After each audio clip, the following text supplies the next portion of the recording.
I chime in for a minute, about to have a little pamper me moment. But I just wanted to touch on, I had a comment in my last video where someone had said that I don't know how to stay on topic, that I just jump around this and this and that. And true that. True that. Some of my videos are all over the place. And that's because I don't script what I talk about. I come off the top of my head, and I may decipher something from a comment while I'm talking to add on to what I'm talking about. So, like I say, every post and conversation is not for everyone, but I do take to notice when you have some constructive criticism. I try to pay attention to that. So thank you for bringing that to my attention. And you say you have to skip and rewind or whatever. Well, if you ain't doing nothing, just skip and rewind. I welcome you. I'm glad you tuning in, but just skip and rewind, okay? And somewhere in there, you're going to be able to find something that I'm talking about that's going to make you feel great. So before I go and do a little pamper me moment, today is a better day, you guys. I am actually feeling pretty cool. Pretty cool. And the sky is blue, the sun is a little out, it's a little windy, but it's all good. And I just wanted to kind of to talk about I want to talk about the seriousness of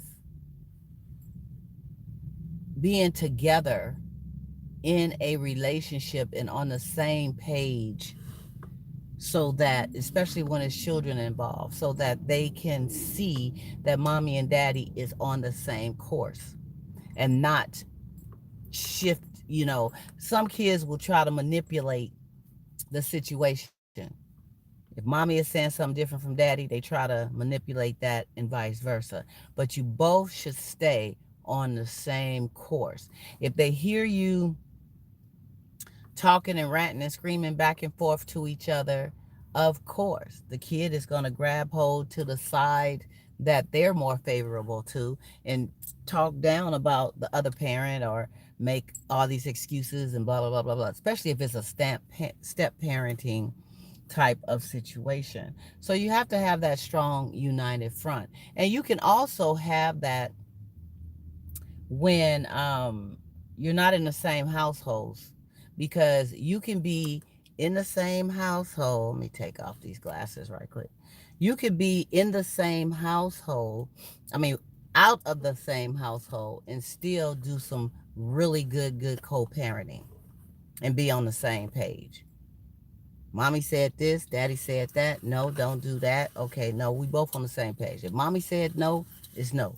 If daddy said no, it's no. And then you and daddy can talk about it after the fact, not around the kids.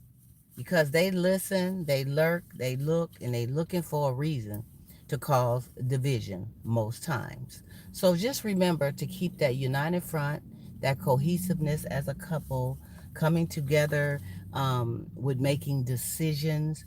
If one parent does put the child on a punishment for whatever reason, the other parent need to adhere and go along with that.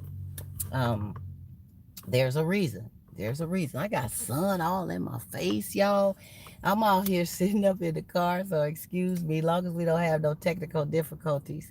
But yeah, you need to come together as a strong, united front. I can't tell you how many um, questions I get posted my way regarding what do I do. My husband, his style of discipline is different from mine, and the kids kind of play us against each other. And these are things too you have to pay attention to before you say I do to somebody, because things don't just shift and turn in the middle of the stream. All of a sudden this person is this way and you knew nothing about it. No, people are who they are.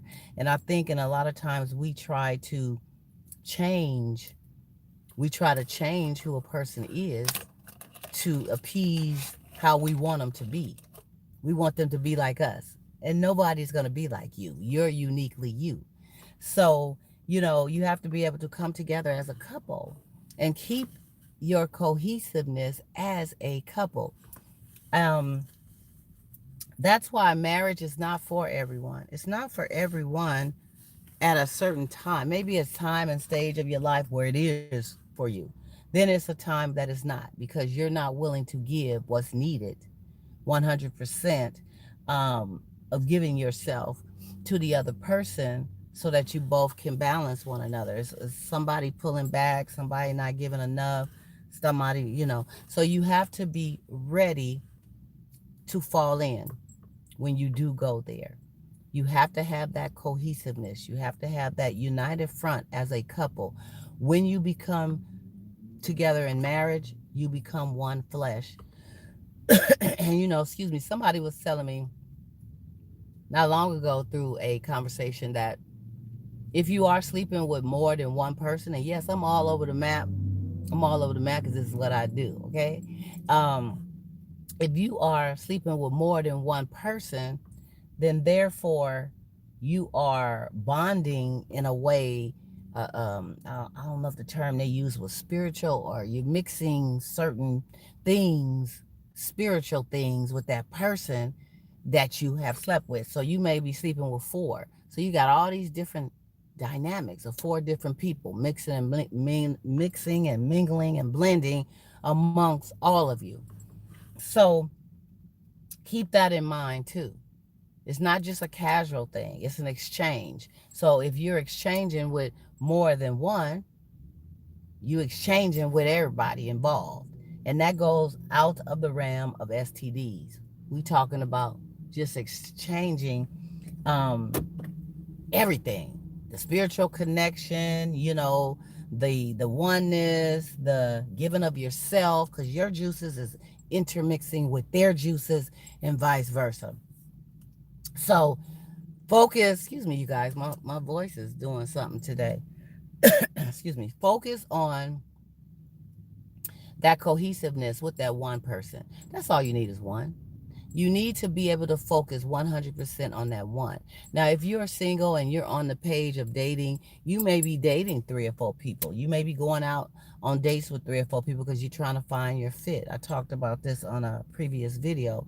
You're trying to find what works for you. And so you may be bouncing it off a little bit. But at some point, you narrow it down to that one focus so that you can give everything that's needed to nourish that particular relationship. And if it's going in the realm of relationship exclusively and or marriage, you want to come together. You want to be yoked together. And so therefore it's important for you grown folks to keep in your vision, in your mindset, the need to become one when you are in a relationship with someone. Now, becoming one, when I say that, becoming one in marriage, that's a different thing than becoming, yoked together in a relationship, because you're not married yet, but you're building upon something. You have taken it to a relationship status. They are feeling you, loving you, vice versa, and you two are building upon that oneness. So if there's kids involved, like I mentioned, they will be on the same page with both of you. Not daddy said this, mommy said that. Mommy say don't do, daddy say how come. It's not about that when you are together. Okay? So that was my message for this Saturday. This time, I'm going to try to get back with you guys a little later. I have to go take care of a few things, but I just wanted to stop by, say hi. This is a beautiful, beautiful Saturday. I want you to enjoy your day, stay positive, stay focused. And yet again, I'll say to the one who made that comment, yes, with my talk topics, I stick with the main point and then I shift to all different courses. So with me, you got to hold on tight. You got to hold on tight and just be ready to go forth with the challenge of everything that I bring forward to you. It's a beautiful gift. All right. See y'all later. Bye.